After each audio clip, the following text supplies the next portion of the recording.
muchas gracias por la invitación. Lo que voy a mostrar ahora son algunos proyectos y también un poco tratar de mostrar la metodología que lleva al desarrollo de esos proyectos, ¿ya? La primera imagen es un conjunto de sillas que hicimos con Juan Baiza en un curso que llevamos haciendo como 13 años, que son sillas hechas en Zincalum, el material para los techos en el fondo. Muestro esto porque mi trabajo está como profundamente ligado al material. En el fondo yo creo que eso es lo más importante para mí y es sacarle el máximo provecho a cualquier material disponible en el fondo. Estas sillas en ese sentido no son las más funcionales, pero en verdad funcionan y están hechas con un material que no sirve para esto, que no está hecho para esto, pero al fin y al cabo funcionó. ¿Ya? Este es un tipo de ejercicio que llevamos haciendo mucho tiempo y la lógica del material es muy variable, o sea, en verdad el material manda, ese es como la forma en que lo veo yo. No hay nada más crudo y claro que cómo funciona un material, o sea, uno no puede ponerle propiedades que no tiene el material. Entonces, este es un proceso que parte desde el diseño industrial, igual que mi proceso, yo partí desde el diseño industrial, partí estudiando diseño primero, con los requerimientos de los proyectos de diseño que son mucho más funcionales que los de los proyectos de arquitectura, es distinto. Es más crudo en ese sentido, la parte poética y artística está mucho más escondida en los proyectos de diseño, ¿ya? Entonces todo parte por este tipo de cosas.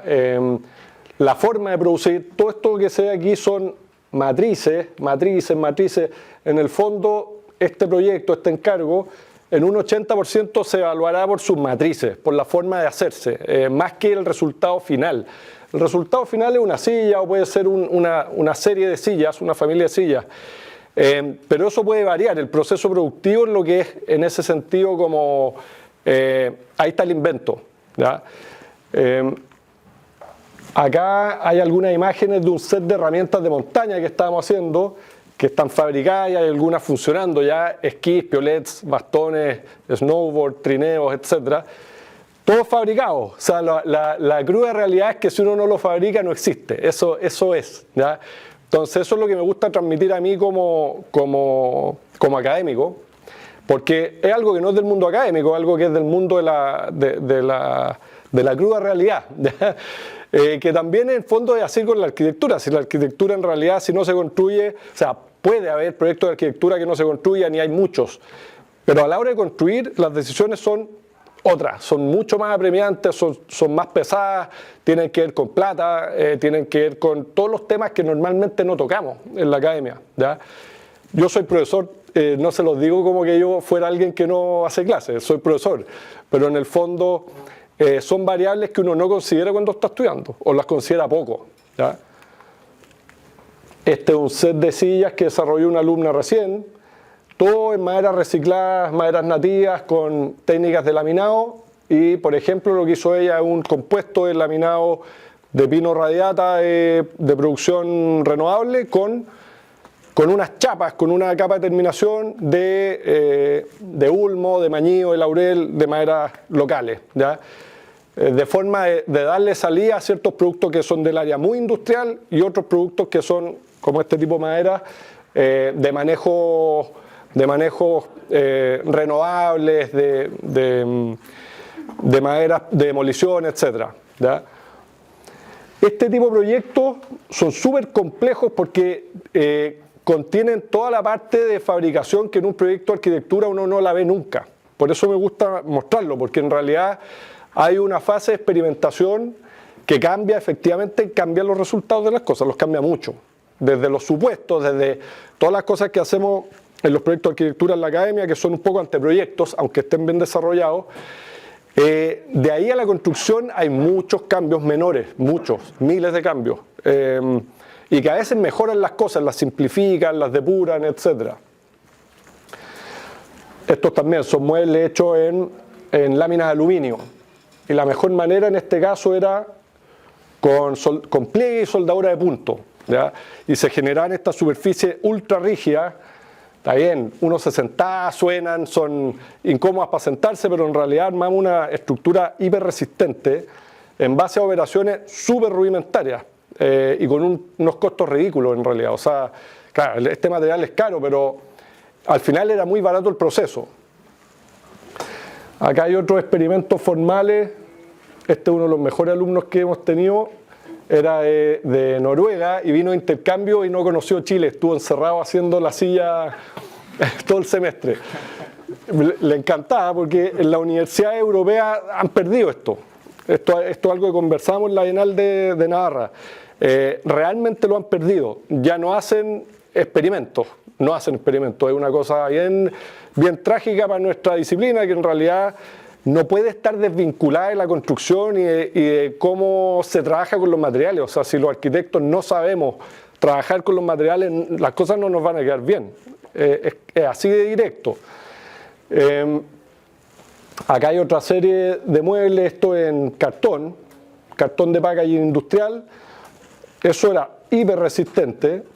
Esto es madera laminada tradicional, plancha de aluminio y aluminio. Acá se ven algunos resultados de determinaciones y procesos que se pueden lograr.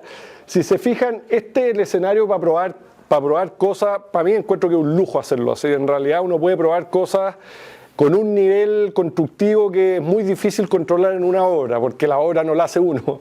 Aquí puede meter la mano y probar efectivamente cómo queda un laminado con distintas maderas, cómo queda ese corte, cómo queda un remache pop, pero contra un aluminio. O sea, tiene otro tipo de materialidad y determinación que es lo que hace un maestro, que es lo que hace una máquina, que es lo que hace alguien en la construcción. Es como el momento para jugar con estas cosas. Aquí hay varias generaciones de alumnos con sillas de policarbonato. Estas sillas, o sea, son muy difíciles de fotografiar, son transparentes. Esto era tubos, esto era distintos tipos de madera y esto era pura hojalatería. Este es un proyecto que parte por esa escala, parte por una pieza única que se combina y genera distintas cosas, desde una unidad mínima hasta espacios feriales, ¿ya? Que yo le llamé sistema unión, porque en el fondo era básicamente una pura unión que se combinaba y generaba distintas combinaciones. Esa es la única pieza, más algunos tensores, y genera una estructura súper ligera en base a un pilar único laminado, que esto lo compré la madera en el Soymac, los laminé y con eso fui jugando y viendo las posibles combinaciones, ¿ya? Esto fue hace 15 años y fue un ejercicio de construcción en seco, 100% en seco, o sea, evitando la tornillería, evitando los productos caros que no habían en Chile. Y efectivamente para acá es donde me fui yo. O sea, esto es lo mismo que hago todos los días ahora. No varió en nada. Tratar de construir en seco, de construir limpio, una pieza se combina con la otra y que no hayan muchos más procesos en que otra gente meta mano. Idealmente que todo lo que hace uno, diseña uno, no tenga su proceso encima y no tengamos sorpresas. Ya, ahora les voy a hablar un poco de los refugios que me comentaron que era un tema súper importante para ustedes. Este es un refugio que también parte de una lógica ultra estricta, porque es básicamente lo que se puede llevar en helicóptero a 4.200 metros de altura. ¿Ya? La capacidad de un helicóptero a 4.200 metros de altura de levante es muy baja. La capacidad para levantar es como de 300 kilos. Es muy baja porque el aire es muy diáfano, no tiene capacidad de sustentación, ¿ya? Entonces, esto no se lee mucho, pero está en el Cerro del Plomo. No sé si saben dónde queda el Cerro del Plomo. Ya, el Cerro del Plomo es el cerro más alto de la región metropolitana. Es el cerro sagrado del Valle de Santiago. En realidad, aquí arriba encontraron una momia inca, un niño príncipe, arriba del cerro, al lado de la cumbre. Es un cerro súper especial, se ve desde toda la zona central y tiene esta cosa entre mística y que además es el cerro escuela para todos los montañistas de Santiago. Yo hago montañismo, se los cuento porque yo llegué para allá por esto. Me gusta mucho el montañismo y el encargo me llegó por ahí. Me llegó porque un amigo montañista murió en Perú y la familia quería hacer un memorial, ¿ya? Y un memorial así como en el amplio espectro de la palabra, no sabían bien qué querían hacer, ¿ya? y yo los convencí que en vez de un memorial que hagamos un refugio para instalarse originalmente en Yerba Loca, que era un lugar donde se hace escalada en hielo, y el lugar que habíamos estudiado sufrió un derrumbe que desapareció el lugar, el año antes, un derrumbe gigante, se cayó el cerro donde íbamos a hacer esto, y después elegimos este sector porque en verdad es el lugar con más afluencia público de montaña en la zona metropolitana, ¿ya? Entonces, este es el plomo, ahí está la cumbre del plomo.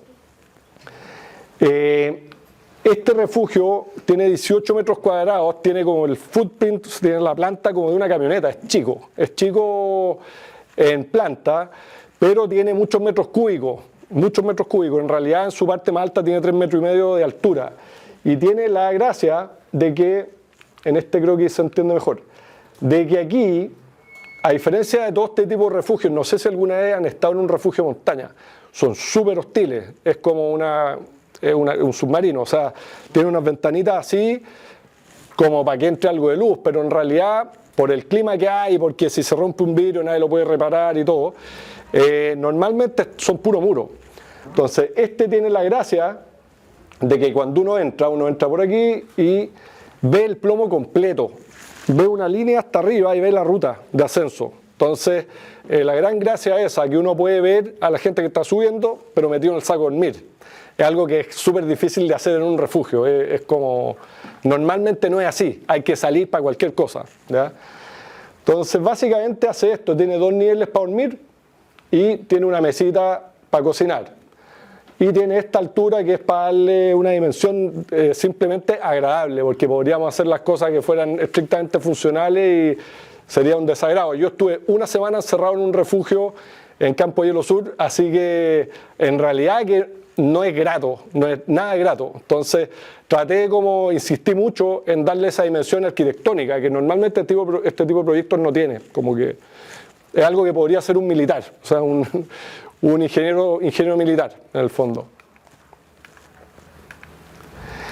Esta es un poco la configuración, aquí se ven estos 2 niveles para dormir, el nivel para comer, se notan poco las planimetrías aquí. Se notan re poco. Sí. Pero básicamente una estructura de acero, no se nota nada, pero bueno. Es una estructura de acero, lo que quería mostrar de esto es que está absolutamente todo dibujado. O sea, está cada tornillo, cada clavo, cada cosa, porque aparte de pesarlo todo, se movió todo en helicóptero, fue una construcción 100% en seco, todo amarrado, todo apernado, entonces tenía que estar muy, muy definido, ¿ya? Ahí están llevando el ventanal blindado. Aquí se puede ver, estos módulos están diseñados para que vinieran así, completamente cerrados, o sea, ese está sin el revestimiento, pero completamente cerrados. Y como en este tipo de proyectos puede pasar de todo lo malo que puede pasar, ese helicóptero no es el que estaba cotizado. Ese helicóptero, el que tenía que llevar estas cosas, es un Airbus, es el más potente que hay en Chile y se echó a perder 4 días antes del montaje. Entonces, este levanta la mitad. Entonces, lo que tuvimos que hacer es desnudar completamente los módulos, desarmarlo entero, poner todo como en pallets y traerlo como se veía aquí, traerlo así, ¿ya? Esto fue una pesadilla, porque estaba armado entero el refugio. Hubo que desarmarlo, menos mal estaba todo hecho con tornillos, no había fragware, no había cosas de ese tipo, y se pudo desarmar, ¿ya? Fíjense cómo cambió el clima entre el día 1 y el día 3. Nos agarró, esto fue en marzo, y en esta latitud, en esta altura, marzo, ya a finales de marzo es invierno, 100%. O sea, esto pasó en cosa de horas, ¿ya? Y en este caso yo también fui un maestro de la construcción, uno más, porque en realidad no terminábamos de otra manera. Y a mí me gusta esta foto en el fondo porque hay ciertos proyectos en los que no queda otra que participar, no queda otra. Porque si no las cuestiones entre que no salen, no da la plata, todo. Entonces, bueno, y así quedó. La gracia de este refugio, si se nota aquí, adopta los colores del ambiente, tiene una forma como de monolito bien definido. En invierno se ve bastante blanco, se ve bien clarito. Es aluminio lo que tiene, el mismo aluminio que las latas de bebida. No está pintado, no es Zincalum, ¿ya? ¿Por qué? Porque es mucho más grueso, es como la base de las latas de bebida, tiene como 2 milímetros. Es mucho más grueso que un Zincalum, es mucho más rígido. Y el nervio es un triángulo, o sea, la forma más resistente que podíamos encontrar para el empuje lateral del viento, ¿ya? Cuando viajamos después del invierno a hacerle una mantención, descubrimos que se movió 10 centímetros. El viento lo empujó 10 centímetros con fundaciones y todo. O sea, para que se imaginen la capacidad de empuje que tiene el viento acá, es una locura. Es realmente un ambiente terrorífico climáticamente. Y en verano toma este color, toma todos los colores del ambiente, los colores de la piedra colorada, del colorado, estos colores más plomizos. Cuando se nubla, toma el color como de la nube. Es bien bonito el efecto que logra, es como si tuviera una pátina, ¿ya? Este proyecto de aquí es bien distinto, es más reciente, pero también esto tiene 50 metros cuadrados. Es una casa muy chica. Los referentes de la clienta eran como puras tiny house, que eran casi unas casas rodantes, ¿ya? Y el ejercicio fue el mismo, fue tratar de darle más dignidad a lo que ella tenía en su cabeza, en el fondo. Volumen, aire, luz, etcétera. Todas esas cosas que por Pinterest no se pueden apreciar, ¿ya? Entonces, es un volumen súper opaco abajo, que básicamente se estructura en puros muros abajo. O sea, abajo tiene un dormitorio principal, que es chiquitito, un baño, un recibidor y una pieza enana, una pieza en la que cae una cama, ¿ya? Y esa estructura arma como un entramado sobre el que va el segundo piso. El segundo piso es una planta libre que tiene esto en el fondo, está metida en el bosque completamente. Este módulo, aquí no tengo los planos, no lo alcancé a meter. Esta es la altura que tiene el living, ¿ya? Desde este punto al nivel del suelo hay 10 metros. 10 metros. Entonces es mucho más alto que su planta. Su planta es de 4x7, ¿ya? 4 exterior. Es súper angostito. Y el efecto que produce esto es bien notorio. Es algo parecido a lo que pasa dentro del refugio, que la sensación es que es de un espacio mucho más noble de lo que es. En realidad es mucho más grato. Es grato estar ahí, ¿no? Uno no se siente que está en una cabaña prefabricada o algo así. ¿Ya? En realidad, fíjense la altura que hay. Y tiene el contrapunto esto de que la altura está entre las alturas mínimas para circular y las alturas máximas que consideran como el tamaño de un árbol. ¿Ya? Que uno pueda medir lo que mide un árbol y pueda pasar y tener la escala del mueble aquí, ¿ya? Aquí se puede ver un poco, ahí está un dormitorio y esta es la fachada que hace como una quebrada que hay. Y para separar esto, bueno, la clienta también, aleros, no sé qué, en este caso fue una plancha de acero grande que por fuera, aquí se ve algo, pero tiene unos atiesadores por arriba, en el fondo, para que se viera delgado y sale 60 centímetros hacia afuera y funciona súper bien, funciona como un alero.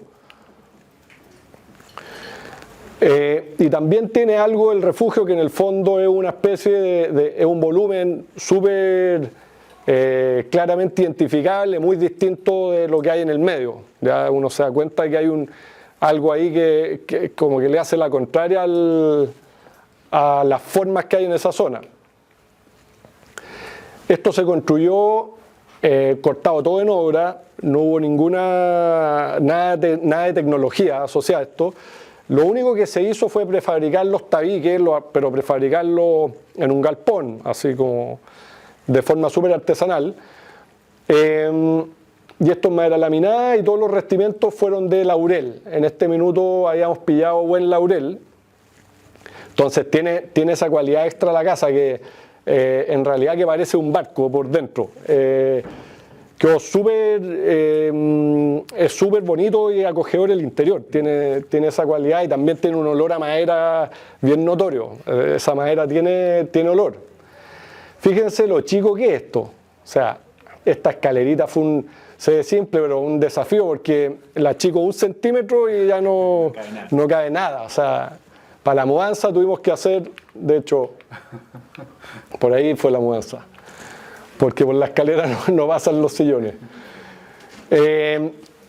Esto no es tan chico porque yo quise, es porque no había un peso más, ¿ya? En el fondo fue el ejercicio máximo de aprovechamiento de la plata para poder hacer esta casa. 50 metros cerrados tiene. O sea, es enana. Uno ve las plantas en realidad que son chicas. Y esta es la sensación interior. Entonces, en realidad yo con esta casa quedé muy contento, que en un minuto estaba muy asustado, porque en esto de recortar metros, recortar terminaciones, pensé que iba a ser una cuestión inmostrable, pero quedó muy bien. Y tiene este deck que sale a la quebrada, que quedó súper rico, y fíjense, hicimos todos los endolados, todo esto fueron con laurel y con ciprés, que también ahí es algo que van a tener que ir viendo con la madera. Hay que empezar a tener ese conocimiento que es como el conocimiento que tiene un cocinero en el fondo. Esta semana hay laurel, la próxima hay ciprés, la próxima hay mañío, es así.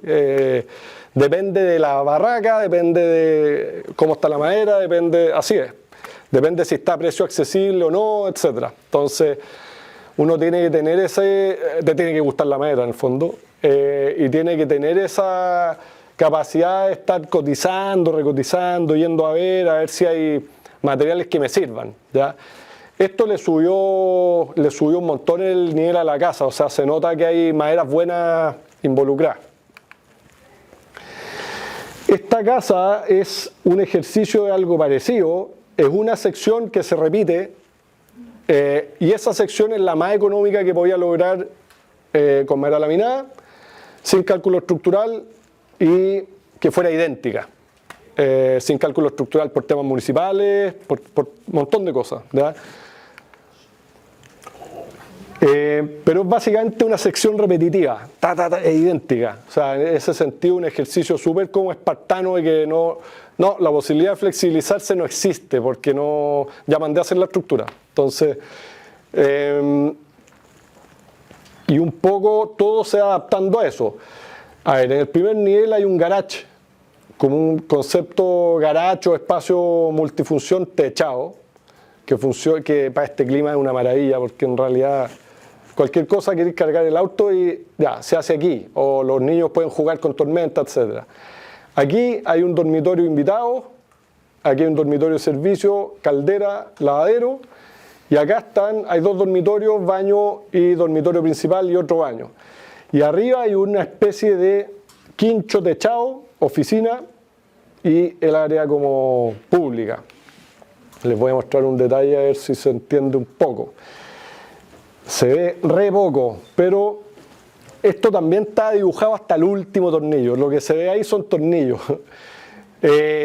Aquí se le hizo una losa en el segundo piso y esos tornillos en ángulo son unos tornillos para vincular la losa con la madera.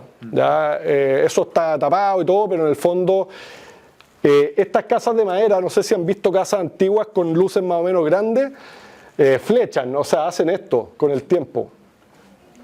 ¿Ya?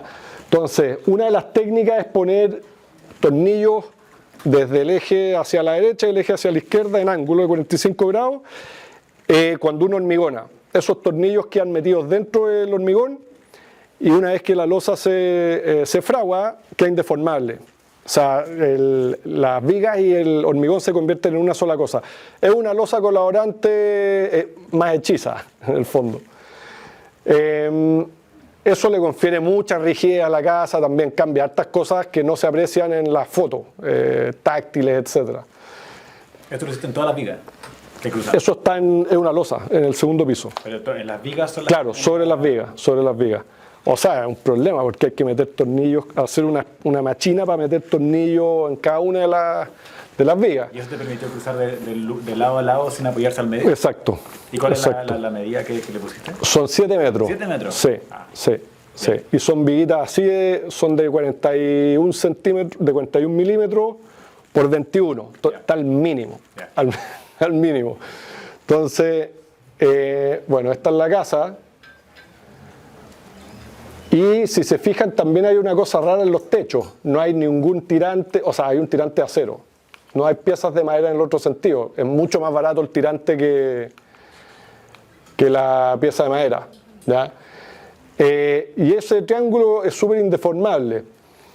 Y también tiene otras cosas en el fondo que es tratando de hacer como un poquito de la precariedad de materiales, o sea, de este ahorro obligado de materiales, hacer que eso se convierta en un motivo de la obra. En el fondo, todos estos aleros exteriores están con el zinc a la vista por debajo, ¿ya?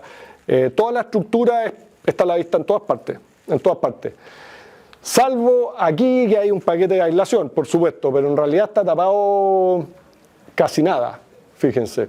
Y esa medida entre cercha y cercha es como de 2,44. 2,44, el ancho de la tabla. El ancho del tablero. El ancho de un tablero para no cortarlo, etc. O sea, ese tipo de restricciones son las que hacen que uno pueda como construir a costo lo más eficiente posible, en el fondo. Y no siempre calzan bien con las medidas de comodidad y todo. Entonces, ahí hay que por un lado ser súper cuadrado y por otro lado ser súper flexible, porque si la pieza me está quedando mala, la modulación no hay que cambiarla en el fondo. Bueno, aquí se puede ver, esta es la fachada que da al norte y esta es la fachada que da hacia el sur, ¿ya? Y ahí está el portón del garage. Esta es la altura que me da, fíjense que la altura al hombro es 2,44. Es la altura del tablero, pero la altura total también es súper noble, es muy agradable. Y fíjense el tamaño que tienen los aleros. Esto tiene 4 metros hacia allá, 4 metros hacia allá. Sobre todo en este lado que está al poniente, esos 4 metros son una maravilla, porque ahí hay una oficina. Genera luz muy buena para trabajar, pero nunca entra directo en verano. En invierno sí se mete el sol y se calienta. Entonces ahí la losa empieza a ser súper útil, porque la losa también se calienta, libera calor, etc.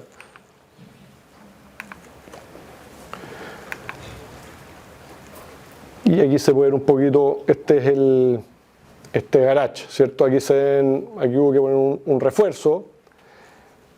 Y aquí se ve como el cielo desde abajo. ¿Todo laminado? Sí, todo laminado. Todo lo que quedó a la vista es laminado. Ahí se ven estos tirantes. Y pisos de pino, es puro pino. Bueno, y este alero también, o sea, realmente útil, porque pasa lo mismo. En verano protege mucho el sol directo y en invierno sí se mete sol en la mañana. O sea, la temperatura se dispara un par de horas al día. Sí. Y tiene algunos componentes de acero también, como esta entrada, que es una entrada por fuera, y esto es una pasarela que está colgada, completamente colgada. Ahí se ve un poquito como el efecto de noche. Y aquí se nota la diferencia, o sea, hay una cosa material que es súper notoria y a mí me gusta mucho, en el fondo, dejar los materiales como vienen. Esto no tiene ni pintura, es la parte, el reverso es el primer de la plancha, del CA8, o sea, es el color con el que viene. Y queda lo mismo que se caliente, o está afuera. Sí, da lo mismo, se calienta, pero por fuera, como está afuera, claro, no pasa nada. Ya, esta otra casa que es mucho más grande, esta casa tiene 500 metros cuadrados, pero también incorpora variables de la escala de detalle, aquí en los planos no se nota nada, pero de detalle como al dedillo. Esta casa está ubicada en los faldeos de un cerro que se llama Cerro Tralcán. El lugar, yo cuando lo fui a ver dije, esto va a tener musgo por todas partes por la humedad. Es de una humedad terrible. El sol en el invierno no le pega, o sea, sencillamente no le pega. Entonces, la operación principal fue eso. Es una lucarna en el centro de la casa que calentara la casa y que metiera sol hasta el piso de abajo. Tiene 500 metros, entonces tiene un piso abajo que es un piso zócalo. Hacia un lado no tiene luz. Entonces está enterrado eso. La única forma de meterle luz era a través de la lucarna. sol directo. O sea, este es el subterráneo. El subterráneo tiene luz natural que realmente quedó rico, o sea, es grato. Y aquí se siente que pega el sol, se siente que algo de sol baja, ¿ya? En verano esto por supuesto es más problemático, pero ahí se abren ventanas y hay ventilación cruzada porque es más o menos estrecha la casa, ¿ya? Pero en realidad que funciona bien y ese efecto como de lugar súper húmedo, en verdad funcionó esto, se erradicó con esta lucarna arriba. La lucarna, fíjense, es súper angosta, tiene dos, no puedo decir si son 2,44, no me acuerdo exactamente, o 2 algo, está entre esas dos medidas, que el ancho del pasillo también que fuese angosta la lucarna, porque a las 12 del día le pega fuerte, pero el sol pasa rápidamente y ya deja de pegar fuerte el sol, ¿ya? Si no sería un invernadero, o sea, en realidad no funcionaría. Pero en la práctica funciona súper bien, es muy grato este efecto. Bueno, esto es un muro con tensión, esto está contraterreno, son como 2,5 metros contraterreno. Acá se ve, este es el piso del acceso. O sea, uno entra y tiene esta vista al lago Reñihue, que es una vista muy bonita, horizontal, entonces la casa agarra todo eso. La orientación es sur, es una orientación rara. Si no tuviera esa lucarna, sería Helia. Y acá se ve un poco cómo este living, de gesto abierto hasta arriba, porque si lo cortaba iba a perder todo el efecto y el calor se iba a quedar en el pasillo. Y ahí hay un quincho, también es un quincho que está en el segundo piso. Es un quincho un poco raro en el formato y en el fondo no está vinculado con el terreno, pero muy grato porque sí está vinculado con el living y está en el piso en que uno está circulando, ¿ya? Acá se puede ver un poco el deck que tiene hacia el exterior y en este caso también son puros revestimientos de pino, piso de pino y muros de pino, y aquí los radiadores los enterré todos, o sea, es un convector de piso, es un tubo que le soldamos unas aletas, hicimos una rejilla practicable y son unos tubos como un sistema de calefacción de los años 30, hechizo, o sea, pero funciona. Y la gracia que tiene es que el calor sube por la ventana, o sea, uno se para ahí y es como el aire acondicionado en las tiendas, que es una cortina de aire, ¿ya? Pero que viene desde abajo. Esta casa también tiene, bueno, todos los muebles son especiales, todos estos son de pino y cubiertas de mañío. Lo hizo un artesano muy bueno, con harto detalle, porque esto tiene los refrigeradores practicables, es todo un tema, o sea, meterse a diseñar los muebles así es mucho más complicado que hacerlo en melamina. No, claro. Es una pega que normalmente uno puede pasársela al fabricante del mueble. En este caso no hay que detallarle todo. Y este más o menos el look por el exterior. Aquí se ve que este piso entero de hormigón. Y acá se ve la fachada hacia el lago, que es la donde se ven todos estos pilares. Aquí abajo dejamos 120 metros cuadrados para una segunda etapa, que esto no estaba pedido, en el fondo cachamos que entre las fundaciones podíamos lograr un espacio vacío grande y el cliente ganó con un departamentito a futuro, así que está muy agradecido. Y esto es básicamente, bueno, un revestimiento de pino con carbonileo. Y esta casa es también en el lago Reñihue, en la fachada, o sea, en la ribera opuesta, está al borde aquí de un precipicio. Yo diría que lo más importante de esta casa, que también tiene 500 metros cuadrados, era diluir la masa de esta casa para no taponear la vista. Lo que pasa muchas veces cuando tenemos un sitio bonito, con vistas privilegiadas, y hay que poner algo en ese lugar, y muchas veces interviene brutalmente con el paisaje. Entonces, la idea era tratar de achatar lo más posible este volumen, estos 500 metros cuadrados, repartirlos de forma que se vea lo más leve posible, que se vea poco, que se vea lo menos posible, ¿ya?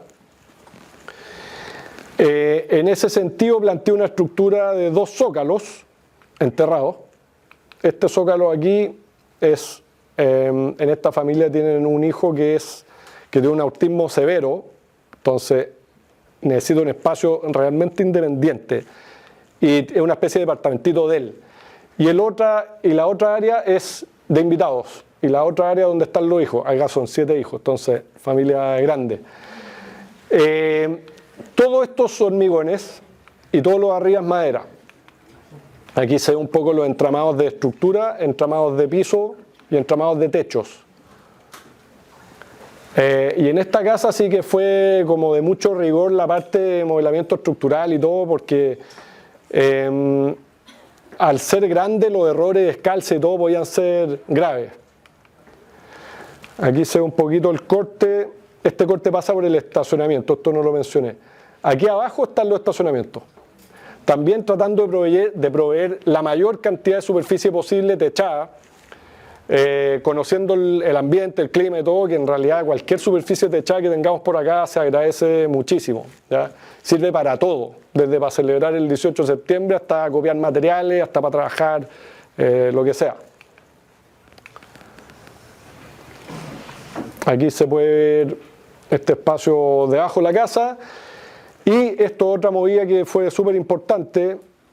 Este es el norte, ¿ya? Pero los cerros de atrás son muy bonitos y la luz que proviene de acá es muy grata. Es una luz bien indirecta, o sea, no hay sol directo acá, pero es una luz que cambia mucho durante el día y durante las estaciones. Entonces, en verdad que cambia mucho la atmósfera interior de los recintos. Y por otro lado, junté esto con todos los baños. Todos los baños son mediterráneos, en el fondo están hacia adentro, pero tienen ventilación natural. Tienen una ventana que se abre con una apertura mecánica y están ventilados y con muy buena iluminación. Acá no se ven mucho los detalles, pero esta casa sí que tiene detalles. O sea, muchos detalles de acero, detalles metálicos, detalles de madera, etc. Aquí se ve que los pisos enterrados desaparecieron, en realidad que desaparecieron. Uno solo se da cuenta cuando está parado aquí al frente, porque esto baja harto, baja 3 metros. ¿Ya? Entonces lo que se ve es una casa que está como posada justo entre 2 lomitas, se ve como un puente. Ahí se percibe algo de lo del hormigón. Pero la sensación es esta, es que está como 30 centímetros sobre el nivel de terreno. Esa es eso es lo que apareciera para un usuario en el fondo, ¿ya? Aquí se ve esta lucarna y bueno, también tiene una galería vidriada hacia el sur. Esta es la fachada hacia el sur, esta es la chiflonera. Esta chiflonera está colgando, es de acero y está colgando, y aquí también se ven unos tirantes. No sé si se ven los tirantes aquí. Del tirante cuelga la baranda y del tirante cuelga la pasarela de acceso. No me atreví, así que le puse unos puntales por si acaso, pero en realidad esto no lo calculé. Entonces le puse los tirantes y después el cliente me hizo dudar. Yo confiaba en el tirante, he puesto hartos de esos tirantes. Pero básicamente estos elementos así de finos es para que no ensucien la fachada. Esto, si se ve aquí en la foto, ya no se notan, ¿cierto? Como que no interrumpan la modulación y el protagonismo de esta estructura de madera. Y hacia el otro lado, aquí en la foto ya se ve el hormigón, pero en realidad uno cuando circula por ahí, lo que pareciera es que es todo hormigón, porque uno lo tiene a 2 metros. Y está el hormigón y está la roca. Es una cosa súper brutal en ese punto, en estos puntos abajo, ¿ya?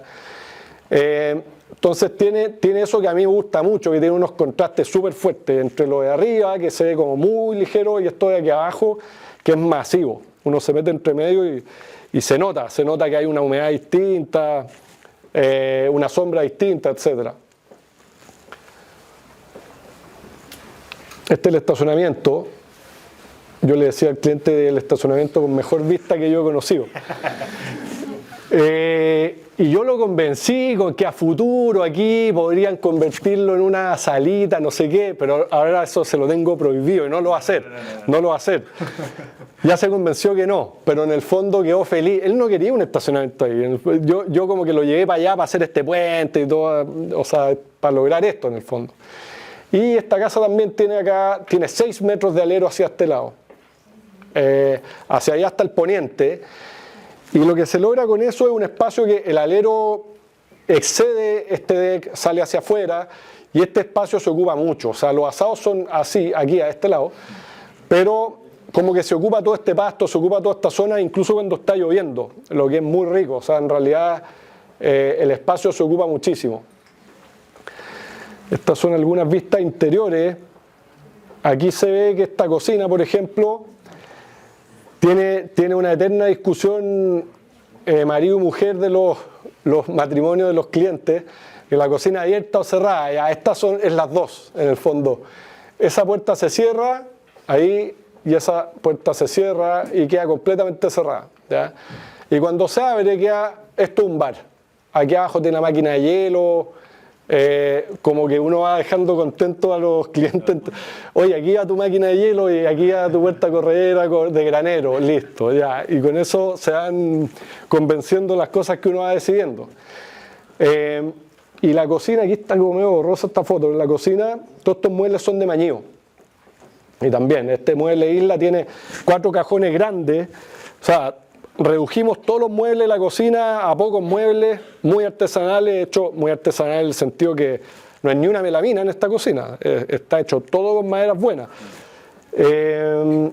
Lo que a mí me encanta, es un problema extra que uno se gana, pero en el fondo se ve distinto y yo la apuesta que tengo que esto en 20 años va a estar igual, va a haber que lijarla nomás. Pero una cocina de melamina en 20 años hay que botarla. O sea, está hecha pedazos. Al menos la mía estaría hecha pedazos. Pero, bueno, incorpora las mismas maderas que los endolados y los marcos. Acá ocupamos mañío, hicimos todas las ventanas de madera.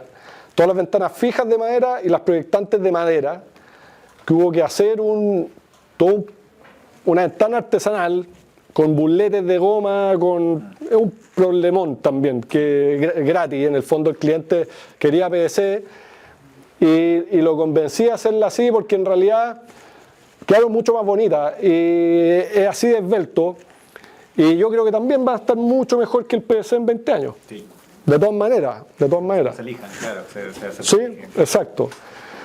Pero bueno, a mí me dejó muy contento esto porque en realidad que fue como construir una casa en los 70, o sea, fue volver atrás en varios procesos y hacerlo de manera artesanal, mezclado con que la estructura la hicimos entera cortada con CNC, entera.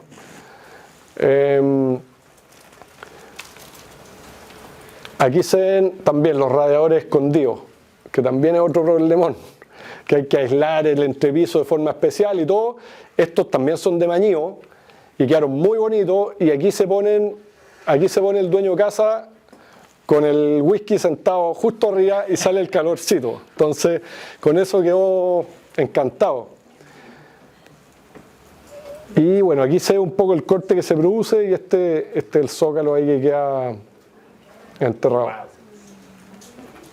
Sí, aquí estamos al borde, aquí está el precipicio. Aquí no hay niños. Aquí se les puede hacer una solución, pero no hay ni un niño chico todavía. Entonces, ya me van a llamar cuando haya que ponerle algo.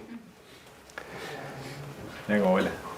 Sí, Lo importante es el espacio del estacionamiento abajo, de crear ese puente. Sí. Esto para mí era vital. Sí. Era vital. O sea, en un minuto lo querían cerrar todo y cuando lo vieron construido, ya entendieron. Pero explicarlo, eso es muy difícil. Explicarlo, uno puede argumentar lo que sea, pero no sé si te lo van a entender. No se ven los 500 metros, o sea, se ve más chica. Se ve mucho más chica, y en verdad que es muy grande. O sea, las piezas son muy grandes, todo es de un estándar muy suelto, como que tiene esta cuestión como de la carga de ocupación. Un pasillo para esa cantidad de gente tiene que ser mucho más grande que un pasillo de casa normal. Y eso es. Ahí está.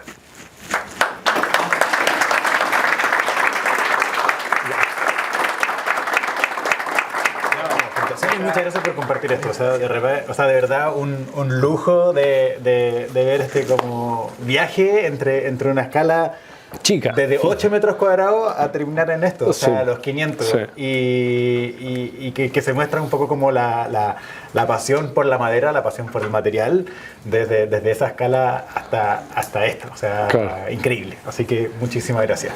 Y que creo que me encantaría como un poco hablar un poco de eso. O sea, pasaste de una escala desde muy chiquitita a esta cosa más grande. Y un poco también pensando en la situación en que están ellos. O sea, sí. ¿cuál es tu... Te llega esto de encargo, incluso desde el 8 al 500, sí. y te llega esto a tu mesón, a tu computador. ¿Y cómo partís? ¿Cuál es tu...? O sea, ya sé más o menos que la importancia de lo esencial, que creo que esa es una palabra que fue súper transversal en todos los proyectos, como buscar lo esencial, pero en el material, en el entendimiento del territorio, en el manejo de los espacios.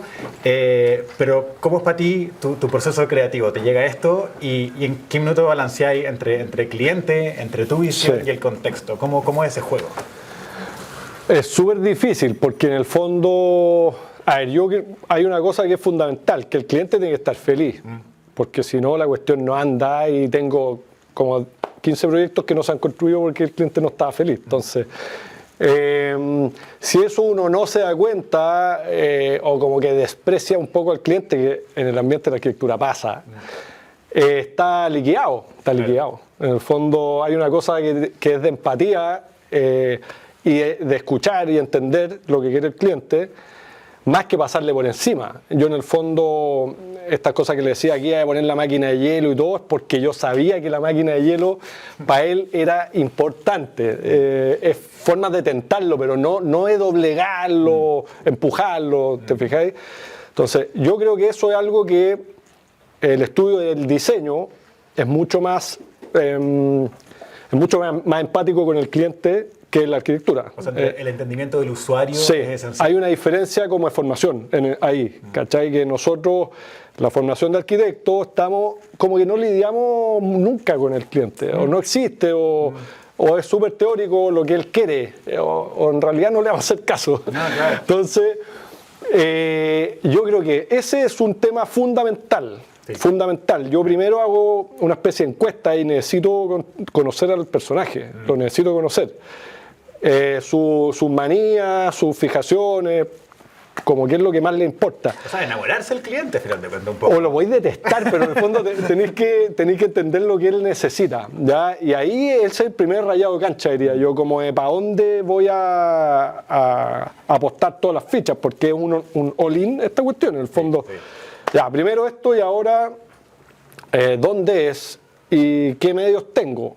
Hay clientes que son generosos y hay clientes que son amarretes por naturaleza y que con los amarretes por naturaleza tenéis que partir diciendo ¿cuánto va a costar? ¿Cuánto va a costar? ¿Cuánto va a costar? La única forma que tengo para saber cuánto va a costar es una cosa que yo tenga controladísima. O sea, el sistema constructivo, que es la misma cercha que se repite 15 veces, claro, por ejemplo. Entonces, eso te va dictando cosas, pero en el fondo para mí, si es que no existen limitaciones, estoy liquidado. Claro. En el fondo, las limitaciones son las que te arman el marco teórico de trabajo, ¿te fijáis? Y ahí varía mucho entre un proyecto y otro. Cuando no hay plata, empiezan a aparecer ideas así como las de la hojalatería plegada a las sillas, ¿te fijáis? Y que a veces son súper buenas ideas y otras veces no son tan buenas, y hay que ver ahí cuál es la ecuación, ¿ya? Entonces yo te diría que para cada proyecto es muy distinto. Para esta casa, yo había hecho un anteproyecto antes que había fracasado. Entonces yo ya sabía bien lo que no querían, lo tenía claro. Y también sabía bien que se había presupuestado hace 20 años una casa en hormigón, que no se había hecho, porque costaba el doble que esta. O sea, esta se pudo construir a 35 UF metro cuadrado. No te creo. Sí. ¿35 UF? Sí, sí. En plena pandemia. ¿En plena pandemia? Sí. Entonces, pero porque no hubo ni un error como de rehacer. En el fondo fue así, fluyó. Supervisiones todos los días. Entonces, En el fondo yo sabía ahí que el tema Lucas era absolutamente vital, que no se pasara de tanto, que no se hiciera en hormigón porque los gastos generales se iban a ir a la cresta, se iban a demorar 2 años, los camiones de hormigón no pasan por ese camino, no pasan nomás, simplemente. Claro. O sea, el que pasó era uno que venía con media carga, llenó un volumen, llenó el otro. Entonces, por eso yo puse en la descripción de esta conversación que en el fondo varían mucho las reglas y comenté eso de entrar por la ventana. Había una frase que me dijo a mí Rodrigo Verdearce castigándome cuando era alumno. Me retó, me dijo que usted está siempre entrando por la ventana. Hay como un lidiar ante este triángulo que a veces uno pesa más, otro más.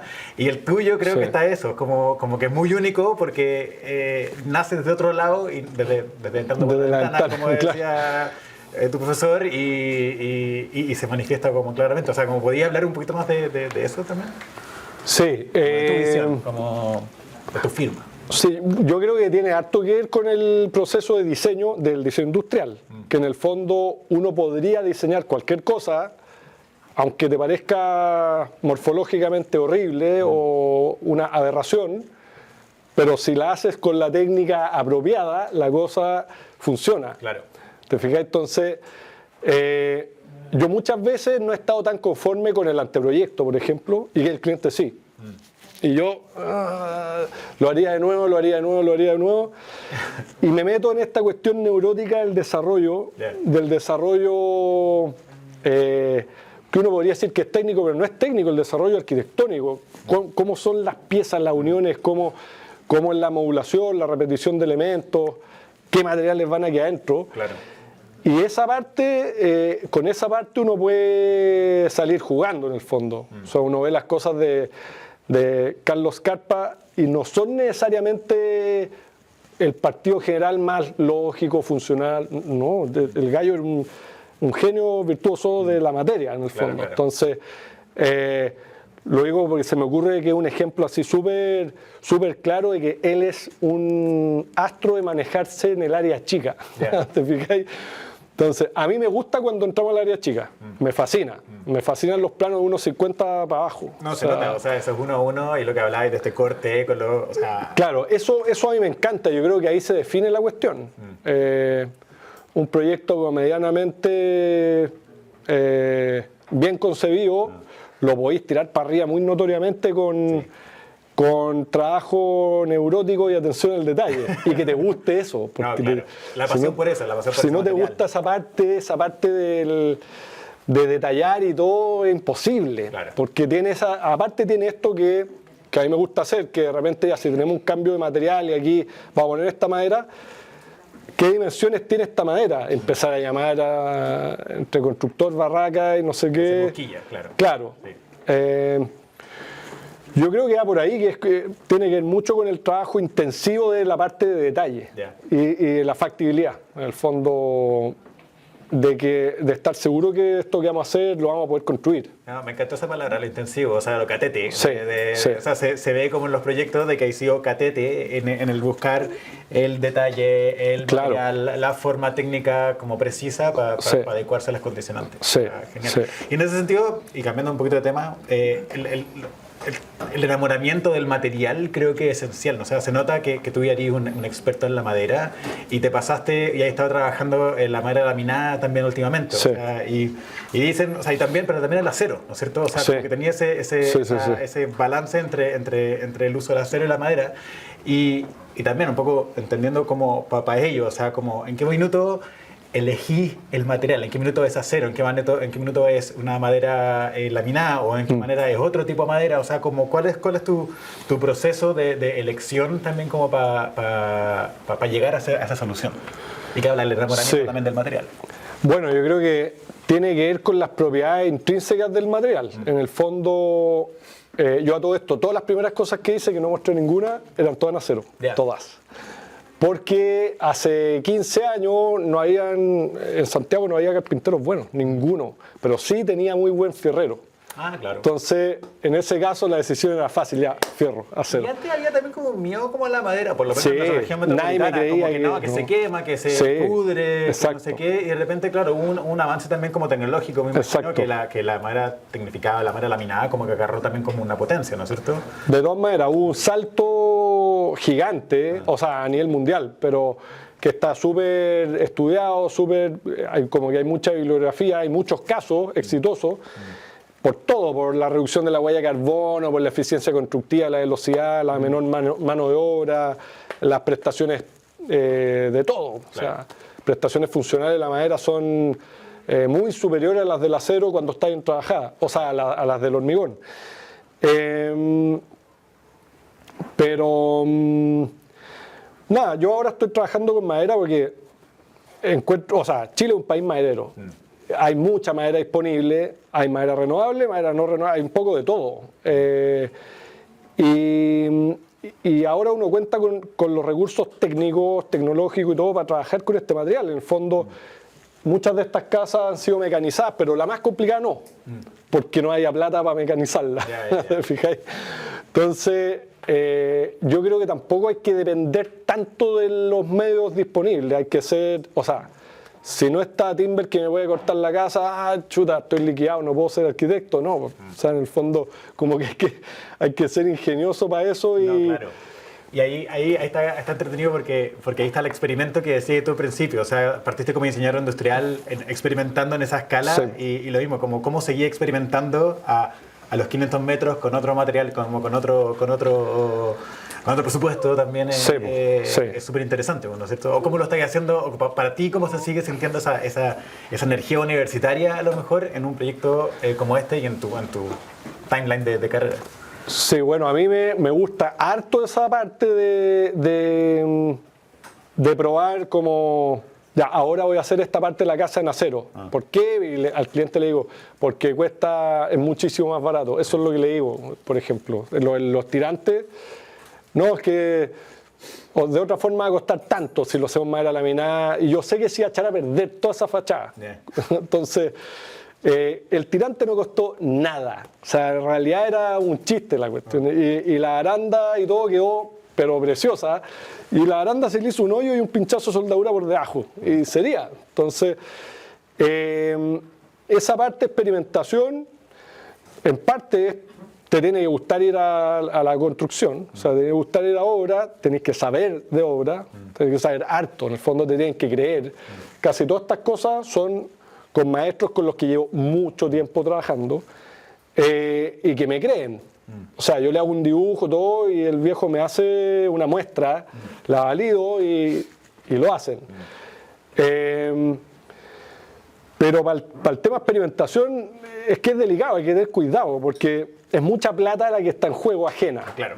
Entonces, los más experimentos que estoy haciendo son en la universidad. Yeah. Los esquís, los piolets, las herramientas, ese tipo de cosas. O sea, hemos hecho hasta fragua, o sea, acero, ¿cachai? Y esquís funcionales, con resina, Wow. ¿te fijáis? Entonces, funcionales a nivel prototipo. Pero eso es más un experimento libre, porque el condoro que podemos tener es mínimo, no pasa nada, se va a romper y listo. En las casas eso hay que pasarlo disfrazado, como ahorro, como, no sé.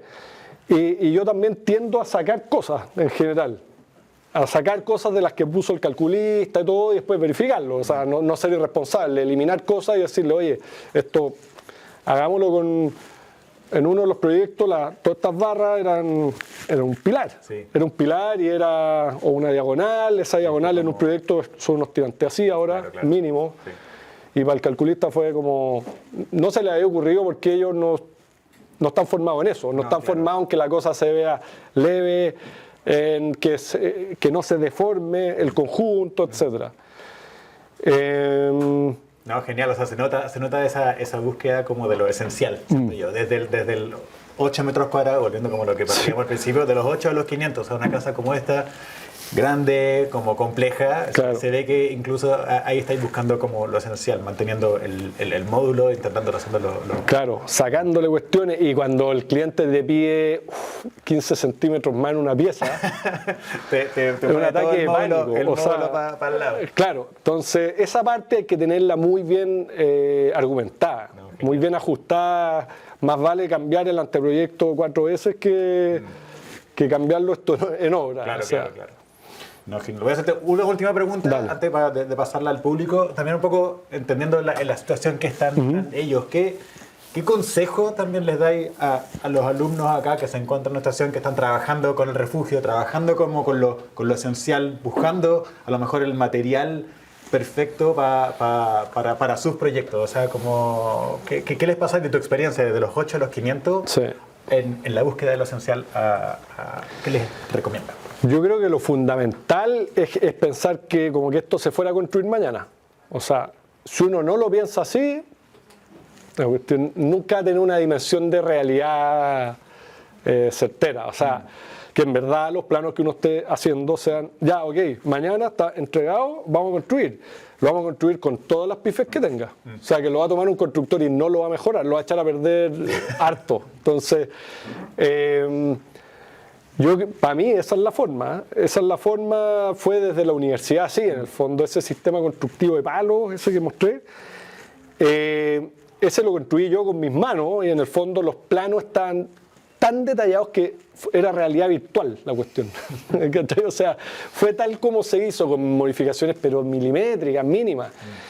Pero yo creo que como el mayor tip para mí es ese, que es tenerle susto y respeto a la construcción, porque en el fondo lo que uno detalle se va a hacer como lo detallaste. O sea, y pensar tridimensionalmente. O sea, no porque haya hecho un escantillón súper detallado, eso va a quedar bien. Eso tiene una profundidad y todos los errores se van a repetir no sé cuántas veces. Entonces, ser bien obseso en la modelación de todo, en cómo se combinan los elementos y considerar que alguien lo va a tomar y lo va a ejecutar. O sea, yo creo que eso es como lo que se da por sentado es que hay que ser riguroso. O sea, eso es, sin eso la cuestión no anda.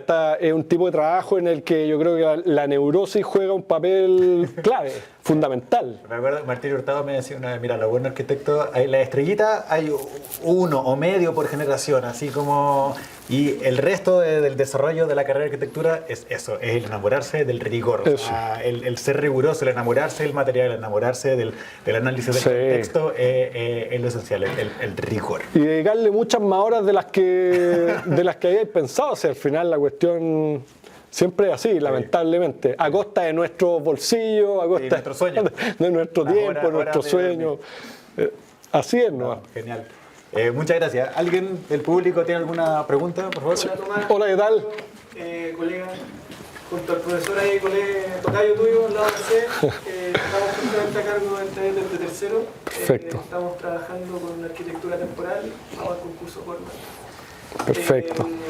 Yo tenía dos preguntas súper específicas de tu primer refugio. Pensando Si querés, vamos para atrás. La primera pregunta, hiper práctica. Si nos puedes contar cómo fue tu solución de piso, cómo se funda a 4.200 Ya. metros, cómo hacer una fundación seca, como tú lo mencionaste. Sí. Eso creo que nos puede ayudar mucho. Y respecto a ese mismo proyecto, ya esto más como curiosidad, ¿en qué sentido se movió de 10 centímetros con el viento? Si en el fondo... Se movió para acá, así, completo, se movió para acá. Fue la cara más alta Sí. que se movió Sí, el viento. sí. Perfecto. Sí, Pensando también como qué respuesta podría dar del diseño a esa condición, sí. y ahora sobre todo que estamos de moda con los vientos de abajo para arriba. Sí, ahora uno se pone serio con la cuestión, o sea, se puede volar todo. Ya estamos llenos de condicionantes, Sí, como la otra, que no es menor. ¿Cachai? Pero bueno, esos son como los dos temas, si podéis darnos un poquito más Sí. detalle. Eso, gracias Tomás por tu charla. Perfecto, buena pregunta, buenas preguntas. Leímos una cantidad de vueltas a esto. Mira, una de las posibilidades era un poquito más abajo, había una parte que era una roca gigantesca, una roca como de 50 metros cuadrados. Entonces, La primera posibilidad que yo pensé era hacer un anclaje de roca. No sé si alguno de ustedes ha escalado en roca. Tú sí.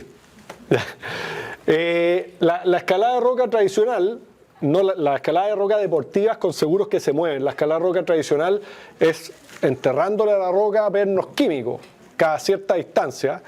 Y en este caso íbamos a poner pernos químicos y unas piezas de ajuste, ¿ya? Pero el entramado de piso iba a estar volando. En el fondo no está en contacto con el terreno. Y lo que terminamos haciendo acá, dado que iba a ser imposible hacer hormigón, fragua y todo, es una especie de zapata, una plancha de 1 centímetro de acero con un hilo. Ese es que ahí se ve, es un hilo enorme, es un hilo así, una barra de acero así, que le fabricamos el hilo, fabricamos 2 tuercas, una por abajo y una por arriba, y esa tuerca se vincula con la jaula esta, con esta estructura, con este módulo. ¿Ya?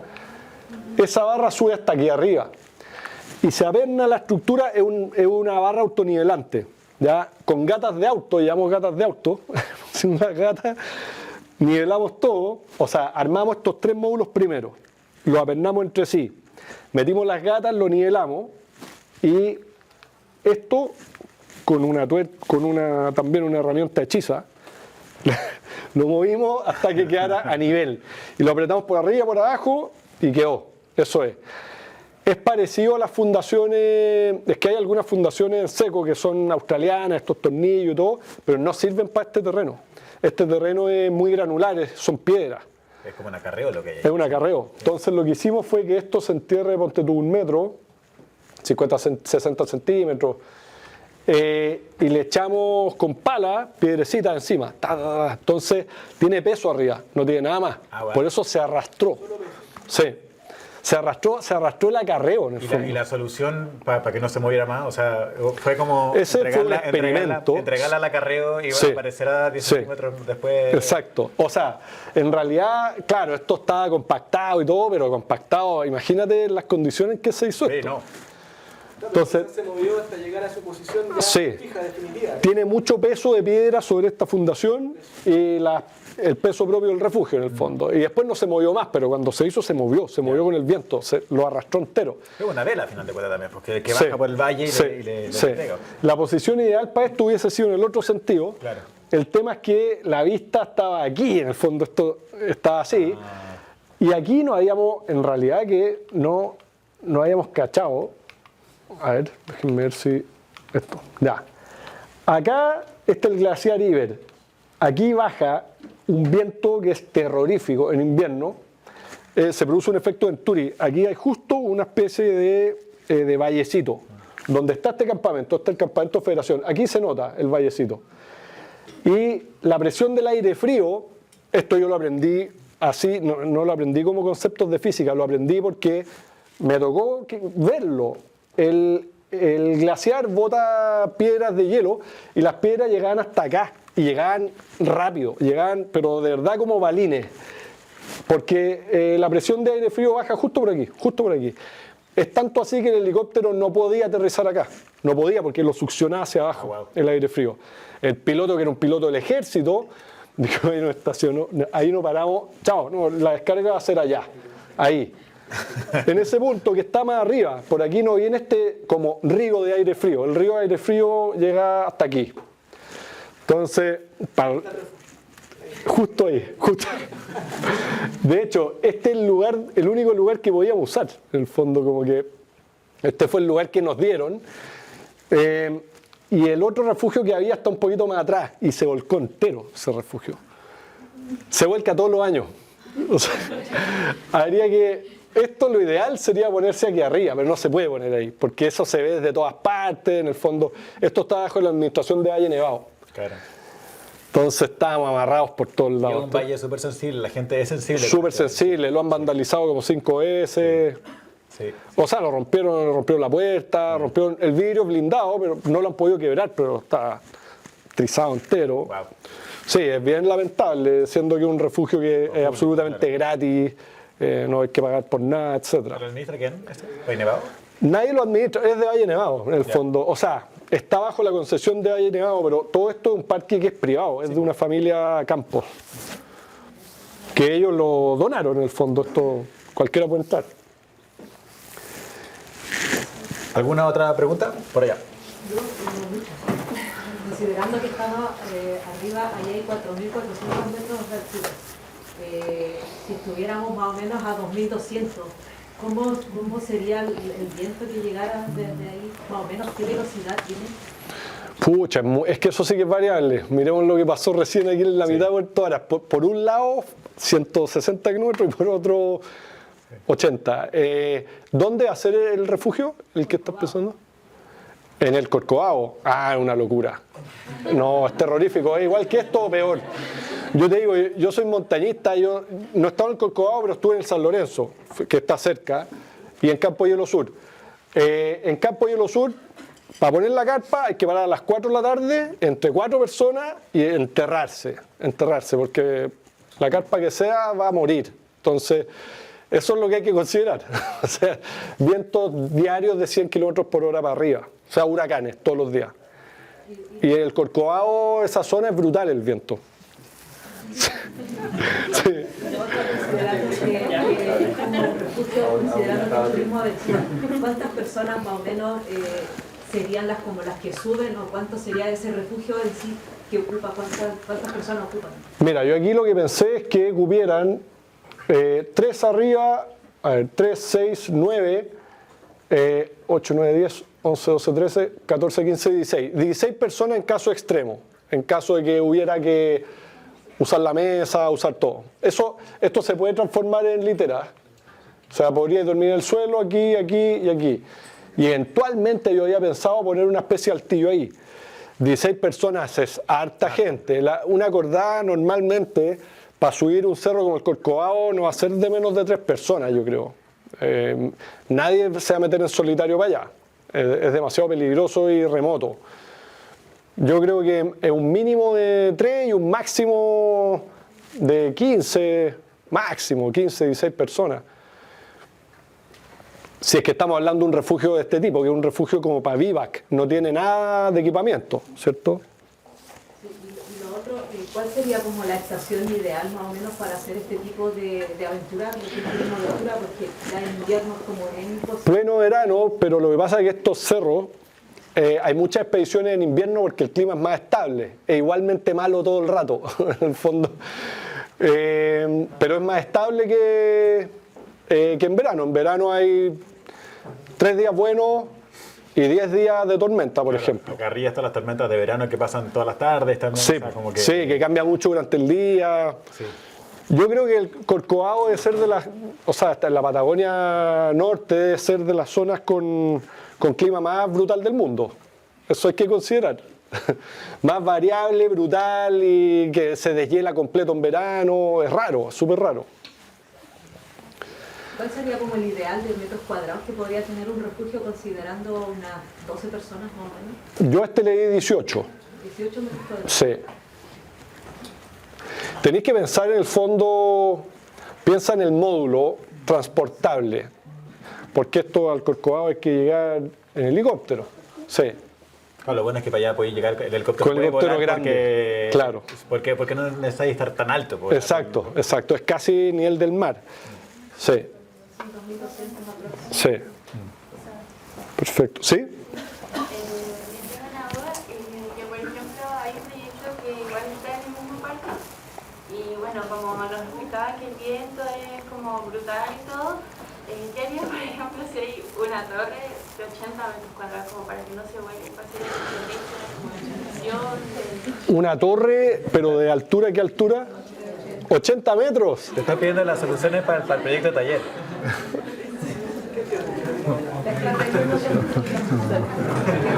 Mira, si tuvieras que hacer una torre, mira las torres eólicas. Las torres eólicas están diseñadas a la perfección para resistir viento, a la perfección. Y son altas. Y son altísimas. Y son un tubo hueco, pero fíjate, no sé si han visto las fundaciones de las torres. Yo he parado a mirarlas. La escala es como 2 autos de alto de hormigón, de la masa que sale para arriba de hormigón, la que va para abajo de hormigón debe ser lo mismo. tiene más hormigón, no sé, que 3 casas de hormigón, adentro solamente la fundación. No, yo pensaría que todo lo que hagan tiene que ser de perfil extremadamente bajo, como, y que todas las cosas en estos proyectos, y pensando en lo de Puerto Ara, es muy bueno que uno vea todos los elementos constructivos, es muy bueno. Eso de ver el techo por debajo y ver dónde están los tornillos y dónde están los montantes y todo, es una virtud, porque uno puede, como arquitecto, controlar lo que está pasando. Lo normal es que se tapaba todo y el techo lo pusieron como lo pusieron, y quizás aquí no hay tornillos, quizás hay así. Yo creo que hay que pensar un perfil muy bajo y en que la estructura sea extremadamente resistente. Toda la estructura, o sea, desde cómo se ponen los revestimientos hasta todo. Más o menos como ese perfil, considerando esa altura, más o menos un perfil que recomendaría como de acero. Chuta, dice es que esto sí que es variable. Te están pidiendo todas las soluciones Sí. para talleres, encuentro. Esto sí que es variable, mira, y si tuvieras que hacer una torre de acero, las torres de acero reticuladas son las que funcionan mejor, por el fondo. Son componentes chicos que se pueden llevar en paquetes y que se pueden armar en obra, en el fondo. Otra duda, Otra duda que no sea la solución para el proyecto de taller. claro. Algo que tengo como una inquietud ya más de mi proyecto, lo que pasa es que mi proyecto está en Cabo Fraguas, ¿Ya? Parque Cabo Fraguas. Estamos, digamos, más situados en la costa, entonces el viento nos llega como súper directo. Igual hay como algunas estaciones de forma como para calmar el viento y todo, y necesitaba como que los refugios normalmente tienen como estas luces, o sea, perdón, estas ventanas más pequeñas. Entonces nosotros pusimos unos ventanales brutalmente grandes porque el efecto es como más generar una especie de efecto invernadero, ¿Ya? porque ese es como un gran concepto que tenemos como para generar un espacio más confortable, porque más que refugio de nosotros como para quedarse ahí. Entonces, como tenemos estos ventanales más grandes, es como si es factible o no, Sí, van a ser como de vidrio y tal, pero sí van a tener este juego de transparencia. Entonces, ¿cómo sería esa solución tal vez para no achicar tanto eso? Yo trataría, si tuviera que hacer ahora algo así, yo trataría de hacer un muro más bien translúcido en alguna parte, más que una ventana, porque los vidrios sí que sufren en este tipo de cosas. O sea, en verdad que vuelan piedras a 100 kilómetros por hora, entonces, y pesan un montón, o sea, para llevarlos, todo es difícil. Entonces, hay un proyecto, creo que es de Shigeru Ban, que hay varios proyectos de Shigeru Ban que son muros translúcidos, que tienen aislación y todo. Entonces, no digo todo el refugio, pero alguna parte orientada hacia el norte podéis ganar muchísimo calor y luz, más que una gran ventana. Que la ventana sea así como lo justo que uno necesita, considerando lo caro y difícil que es y lo peligroso que puede ser. El refugio va a morir por ahí, o sea, aquí cuando rompieron la ventana, o sea, cuando rompieron la puerta, en verdad, no tengo fotos de eso, se produjo adentro un tornadito, adentro del refugio, y había nieve hasta aquí, adentro, adentro. Un tornado así, nieve, y estaba congelado todo. Una masa compacta de hielo. Entonces hubo que esperar al verano que se derritiera eso para poder usarlo. Eso fue una vez que dejan abierta la puerta. Entonces, eso es una cuestión que así es terrible. El refugio de una dejó de funcionar. Entonces, yo estuve en el refugio Soto en Campo Hielo, que lo arreglaron, pero la entrada era por abajo. Era por abajo, era una especie de puerta como de guardilla, pesadísima, que la abrías así, ¡pum!, y te metías por abajo, como en punticó en el fondo. Y la cerrabas y no había ninguna posibilidad que se abriera con el viento. Esa es una buena estrategia. Feo, incómodo, lo que sea, pero funciona. Sí, claro. Sí. En el fondo, para estas cosas hay que tener más criterio, menos de arquitectura y más duro, en el fondo, más ultra funcionales en este ambiente. ¿Le damos con una última pregunta? O aquí. ¿Sí? Tengo una duda más que nada con el tema del traslado por la prefabricación de este proyecto, considerando que son 18 metros cuadrados, sobre los 4.000 metros sobre el nivel del mar. ¿Cuánto fue el costo del helicóptero? ¿Cuánto soportaba Una locura. el peso? Porque yo tengo entendido que hay algunos que cobran como 3 millones por hora. Pero Sí. hay que considerar a qué velocidad tiene que ir el helicóptero, desde qué punto partieron. O sea, ¿cómo fue más o menos ese proceso? Eso fue una verdadera pesadilla. Yo creo que ha sido las cosas más estresantes en mi vida el tema del helicóptero, porque aparte yo iba en el helicóptero, entonces volé un montón de veces, sonaron las luces, o sea, sonaron los pi, pi, pi, pi, pi, que había que aterrizar, no sé qué, se echó a perder 2 veces el helicóptero aquí, entonces, y además el piloto, como eran pilotos del ejército, no un piloto comercial que hace las cosas como un piloto comercial. Le sacaron la batería al helicóptero porque había mucho peso, para tener menos peso, porque el helicóptero estaba prendido, no se iba a apagar. No lo van a apagar arriba, así que le van a sacar la batería, todos los asientos. Sacaron todos los asientos, la batería, para poder llevar la carga. O sea, tú no habías sentado así, mirando para En afuera, la qué mitad. lindo. No, a nosotros nos bajaron en un punto y siguieron con esto, en el fondo. Porque el piloto dijo, no da con el peso que hay, así que los voy a dejar a todos ustedes con los asientos y todo acá. Déjame enumerar Suelto abajo, la carga y los vengo a buscar. Ese piloto de guerra. Y él y el mecánico, los dos diciendo, sí, es imposible que se apague el helicóptero porque, aunque esté sin batería, porque no lo voy a apagar y listo. pero le sacó la batería. Entonces, y se echó a perder uno de los helicópteros y tuvo que volverse al aeródromo de Tobalaba y tuvieron que traer otro. Y nosotros esperando en ese clima, así, esperando ahí, por mientras. Entonces, es absolutamente indeterminado. Qué fuerte. O sea, es una cuestión que no hay cómo anticiparla bien. La gente que trabaja en esto son los que montan torres, cosas de ese tipo. O sea, de verdad, gente con nervios de acero, otro nivel.